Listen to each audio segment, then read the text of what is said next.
लेकिन आज की और इस समय की सबसे बड़ी खबर यह है कि अमेरिका ने ईरान पर एक बहुत बड़ा हमला किया है और पिछले 24 घंटे में अमेरिकी सेना ने ईरान पर अब तक 80 हमले किए हैं।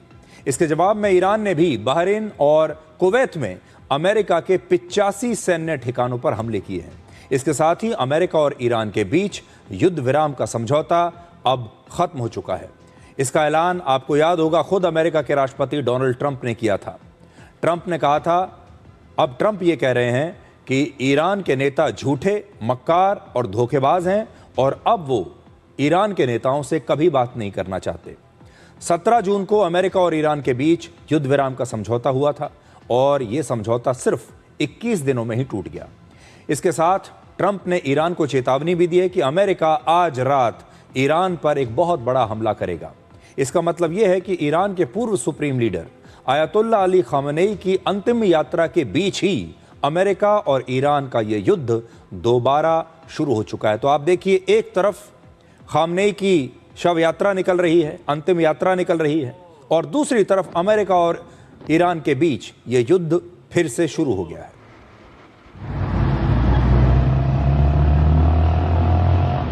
Woj.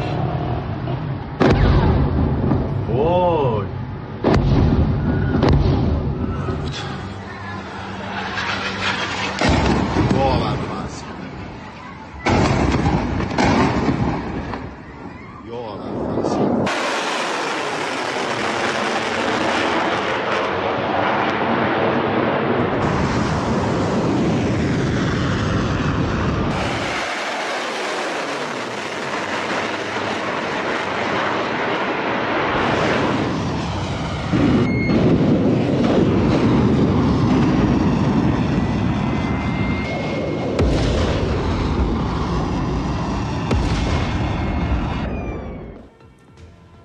आज ईरान की इस्लामिक रेवोल्यूशनरी गार्ड कोर ने बहरीन और कुवैत में अमेरिका के सैन्य ठिकानों पर मिसाइल्स और ड्रोन से 85 हमले किए हैं। ईरान ने बहरीन में एक बहुत ही महत्वपूर्ण बंदरगाह और एक एयरबेस सहित अमेरिकी नौसेना की 5th फ्लीट के हेडक्वार्टर पर भी हमला किया। इसके अलावा ईरान ने कुवैत में भी अमेरिका के एक एयरबेस पर हमला किया है और कुवैत के मुताबिक उस पर 2 मिसाइल और 13 ड्रोन से हमले किए गए। ईरान ने इस इलाके के दूसरे देशों को भी अब चेतावनी दी है कि वो अपने सैन्य ठिकानों का इस्तेमाल अमेरिका को ईरान पर नए हमले करने के लिए न करने दें। और मिडिल ईस्ट में जो बाकी के जो देश हैं, ये उन सब को ईरान की चेतावनी है। ईरान ने अमेरिका के एक MQ-9 रीपर ड्रोन को भी मार गिराया है। इस ड्रोन की कीमत लगभग 350 करोड़ रुपए है। अक्टूबर 2025 में अमेरिका के पास लगभग 165 इसी प्रकार के MQ-9 रीपर ड्रोन्स थे और अब तक इसका लगभग 20% यानी 24 से लेकर 30 ड्रोन्स इस युद्ध में नष्ट हो चुके हैं। यानी इस युद्ध में ही अमेरिकी सेना के लगभग 9,500 करोड़ रुपए के सिर्फ रीपर ड्रोन्स ही नष्ट हो चुके हैं। अब आप अमेरिका के सैन्य ठिकानों पर ईरान के आज के हमलों की ये तस्वीरें देखिए।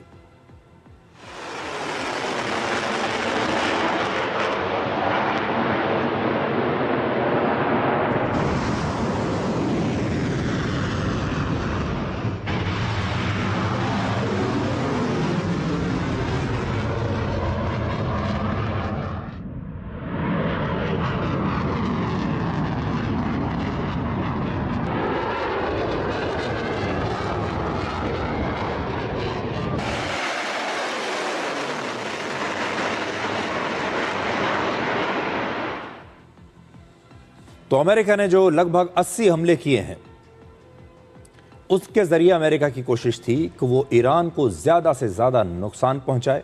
इसलिए 7 जुलाई को उसने ईरान के 80 सैन्य ठिकानों पर जबरदस्त एयर स्ट्राइक की। अमेरिका की सेना ने ईरान के air defence system, control centres, radars, missile systems और ड्रोन बेसिस पर हमले किए और लगभग 60 हाई स्पीड बोट्स को भी अमेरिका ने नष्ट कर दिया।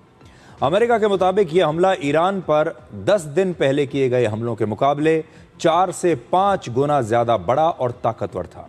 अमेरिका ने ईरान के खर्ग आइलैंड पर भी जबरदस्त हमले किए हैं और खर्ग आइलैंड इसलिए महत्वपूर्ण है क्योंकि यहां ईरान का सबसे बड़ा ऑयल टर्मिनल है और यहीं से ईरान अपना लगभग 90% कच्चा तेल एक्सपोर्ट करता है। यानी ये ईरान की अर्थव्यवस्था की रीढ़ की हड्डी है।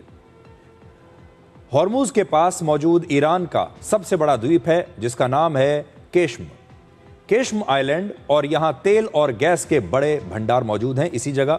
और अमेरिका ने यहां पर भी हमला किया है। अमेरिका ने ईरान के बंदर अब्बास शहर पर भी हमला किया और यहीं पर ईरान की नौसेना का एक बहुत बड़ा बेस है और यह ईरान का सबसे बड़ा पोर्ट भी है। इसका मतलब यह है कि अमेरिका ने ईरान के सैन्य ठिकानों के साथ साथ उसके तेल के इंफ्रास्ट्रक्चर पर भी हमला किया है। अमेरिका ने यह हमले इसलिए किए क्योंकि एक दिन पहले ही ईरान ने हॉर्मुज में 3 समुद्री जहाज़ों पर हमला किया था और इसीलिए अमेरिका का कहना है कि युद्ध विराम को पहले ईरान ने तोड़ा और अमेरिका ने सिर्फ जवाबी कार्रवाई की है। अमेरिका के राष्ट्रपति डोनाल्ड ट्रंप ने आज तुर्की में नेटो शिखर सम्मेलन के दौरान कहा कि युद्ध विराम ईरान के साथ अब खत्म हो चुका है और ईरान के नेता झूठे हैं, मक्कार हैं, धोखेबाज हैं और अब वो इन लोगों से और बातचीत नहीं करना चाहते क्योंकि इनसे बात करना समय की बर्बादी है। They're liars, they're cheats, they're sick people, they've hurt their people, they killed 54,000 people as of now that were protesting. You know, when people say, how come they haven't taken over? They can't take over because they're dead. They killed them. Nobody's going to take over. They have no guns and the other side has machine guns. And they're killing them. The press doesn't report it. I'll let our wonderful negotiators keep talking if they want, but I don't see it. Mr. President, is the ceasefire over? Is the ceasefire done? Is the MOU dead? It's a very interesting question. To me, I think it's over. I don't want to deal with them anymore. They're scum. You know what scum is? They're scum. They're sick people. They're led by sick people. And they're vicious, violent people. And if they had a nuclear weapon, they'd use it. As far as I'm concerned, it's over. I'll speak to our negotiators. They want to negotiate. They're good people. Steve Witkoff, Jared Kushner. But they have to come back to me. As far as I'm concerned, it's just a waste of time dealing with them. They're तो Donald Trump अब निराश हो चुके हैं और अब उनके पास कोई और चारा नहीं है इस युद्ध को जारी रखने के अलावा। ईरान की सेना ने अब से थोड़ी देर पहले चेतावनी दी है कि वो आगे भी अमेरिका को ऐसे ही करारा जवाब देती रहेगी। ईरान ने कहा है कि हॉर्मुज में अमेरिका का किसी भी तरह का दखल बर्दाश्त नहीं किया जाएगा। आज ईरान की संसद के स्पीकर ने भी कहा कि अमेरिका ने युद्ध विराम समझौते का उल्लंघन किया है और ईरान अमेरिका के सामने नहीं झुकेगा। इस युद्ध के बीच ईरान के पूर्व supreme leader ayatollah Ali Khamenei की अंतिम यात्रा आज इराक के नजफ शहर पहुंच गई, जहां 20 लाख लोगों ने इस जुलूस में शामिल होकर खामनेई को श्रद्धांजलि दी और नजफ में खामनेई के ताबूत को लोग अपने हाथों से उठाकर इमाम अली की दरगाह तक लेकर गए। असल में इमाम अली को शिया मुसलमान अपना पहला इमाम यानी आध्यात्मिक और धार्मिक नेता मानते हैं। पहला इमाम उन्हीं को माना जाता है और इसीलिए नजफ शिया मुसलमानों के लिए पूरी दुनिया के सबसे पवित्र शहरों में से एक है। इराक के मुताबिक नजफ के बाद करबला शहर में लगभग 40 लाख लोग इस जुलूस में शामिल होंगे और खामनेई को अपनी श्रद्धांजलि देंगे। खामनेई के लिए इतनी बड़ी भीड़ का मतलब यह है कि इराक में भी ईरान का प्रभाव अब तक बहुत मजबूत है। खामनेई की जो लोकप्रियता है वो इराक में भी उतनी ही है जितनी ईरान में है। लेकिन खास बात यह है कि अमेरिका ने इस जुलूस पर अभी तक कोई हमला नहीं किया। तो एक खास बात यह है कि अमेरिका चाहता तो इतनी बड़ी संख्या में यहाँ पर लोग मौजूद हैं, लाखों लोग मौजूद हैं, वो यहाँ हमला कर सकता था, लेकिन उसने इस जुलूस पर कोई हमला नहीं किया। अमेरिका हमले तो कर रहा है लेकिन सैन्य ठिकानों पर कर रहा है और दूसरी जगहों पर कर रहा है। तो ये भी देखिए बड़ी अजीब सी बात है। एक तरफ अमेरिका ईरान पर अलग अलग जगह हमले कर रहा है, अभी तक 80 हमले कर चुका है, और दूसरी तरफ अली खामनेई की जो अंतिम यात्रा है ये भी अपने पूरे जोर के साथ, पूरे उफान के साथ चल रही है। तो एक तरफ हमले हो रहे हैं और दूसरी तरफ खामनेई की ये अंतिम यात्रा भी साथ साथ चल रही है।